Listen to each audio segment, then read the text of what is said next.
So good morning. This is Fanuel Ondele. I'm the director of GASE, and GASE in full means the Global Alliance for Sustainability in Education, and by extension, a program called Green Leaders. And Green Leaders is a program by GASE which is focused on building capacity in young people to be green leaders. So a green leader is a sustainability leader, and a sustainability leader is that person who has an ability to understand that in meeting their needs at present, maybe you want food, clothing, shelter, anything else that you want. So the leader knows that in doing activities that make them meet their needs, they are not compromising the ability of the generations to come to also meet their own needs. So it's a system in which you care for the present and also you're mindful of those that are coming. And so education for sustainable development is simply training activities or educational programs and activities that give learners this knowledge, these skills, these values that make them able to understand that they have a duty to take care of the present and also the future.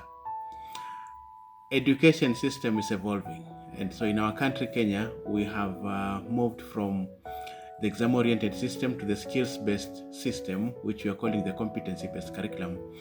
And I believe it's also a similar shift in many countries, not just in Africa, but in many countries. And this is influenced by the fact that we are in a highly evolving world.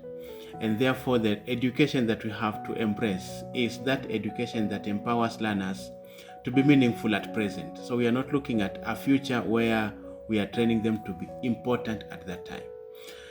So the Green Leaders program is a program in schools. Currently, we are in 10 schools in Kenya, and we are also in 5 community-based organizations that have got a youthful orientation. And the reason is because education is education in all levels, whether it's in formal systems like in educational systems, informal systems like in churches and these community-based organizations, or in non-formal settings where we just learn without classes, without curriculums and anything. So in every of these subsets of education, it's important that we inculcate practices that make learners to be sustainability leaders. Now, the Green Leaders program has got 3 main pillars.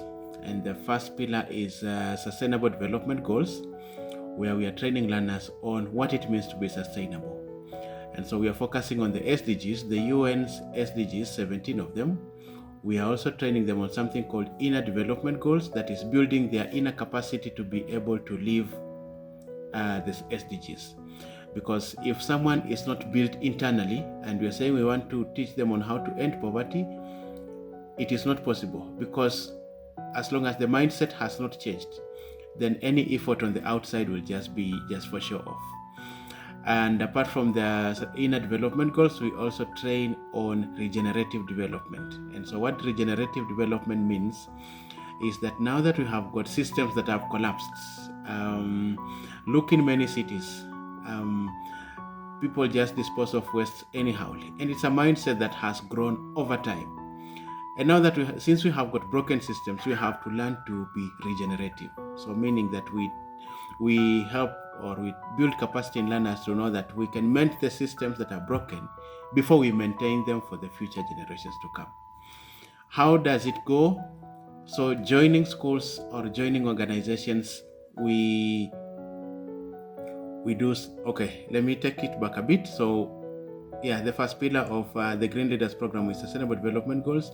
We teach on creative innovations, and the essence of doing that is that when young people are learning to solve the challenges or working around opportunities in SDGs, they can use technological innovations to manage the same. So we train on creative innovations, that is in coding, in creative digital and creative media, digital storytelling, photography, and gearing them towards solving specific challenges around SDGs. And then the third thing that we do is called global citizenship education.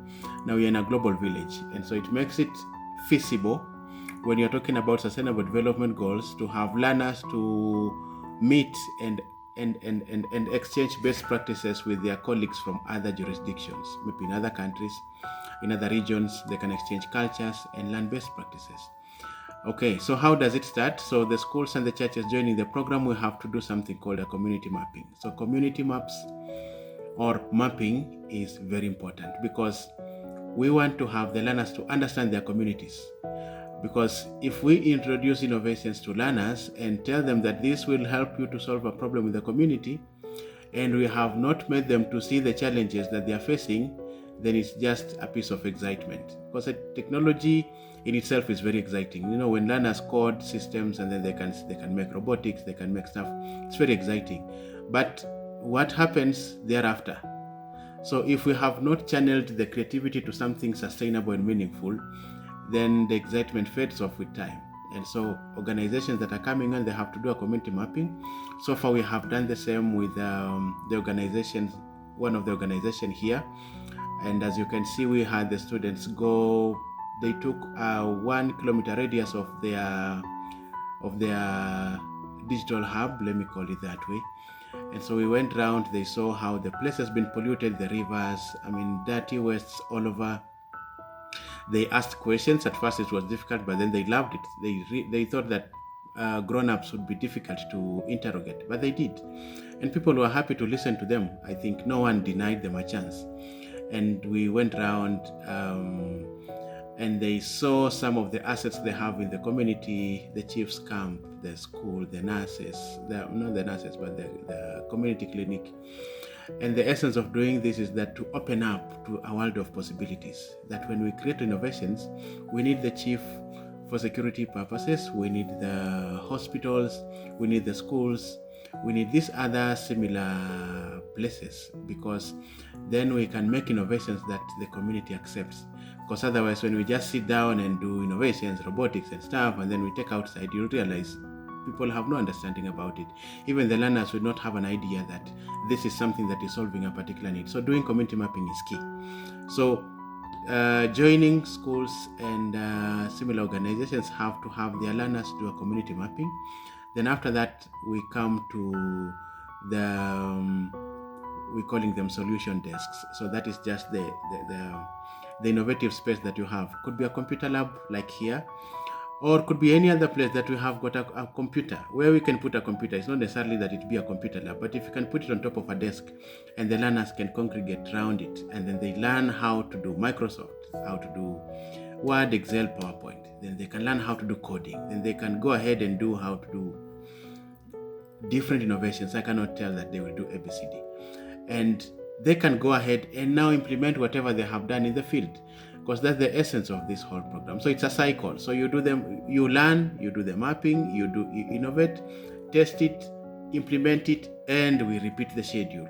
So in the long run, we have got learners who are interested in their community, not people who are learning to go to America, to UK and other places to have impact there, but we need to have learners who know that they can contribute to the challenges in their localities. So when you're talking about global change, it's the cumulative of local efforts. So these students here, the others, then if that becomes a replica effect globally, then you have a global change. And so that's what the Green Leaders is all about. We are looking at attracting more schools, more students in Kenya, in Uganda, in Tanzania, in Burundi, in Rwanda, in South Africa, in West Africa, in America, in Europe, in Asia, in Australia, in other places, so that we can have a global movement of young people excited about their local environments and doing something to change about it. And the accumulation of that will make us a global change movement. So feel free to reach out to us and join in. So stay on. You will see a lot of creative works with students here, and we are happy to have a connection in Burundi. And I'm excited to meet the students in Burundi, the teachers, the schools, and hopefully we're gonna meet one of these days in Bujumbura or in Nairobi and other places and other schools. So if you're listening to this and watching it from any country apart from this country, please reach out and have your students in the schools, in the church, in your church, in your mosque, and any other installation plugin. So looking forward to see you and to meet with your students. Thank you.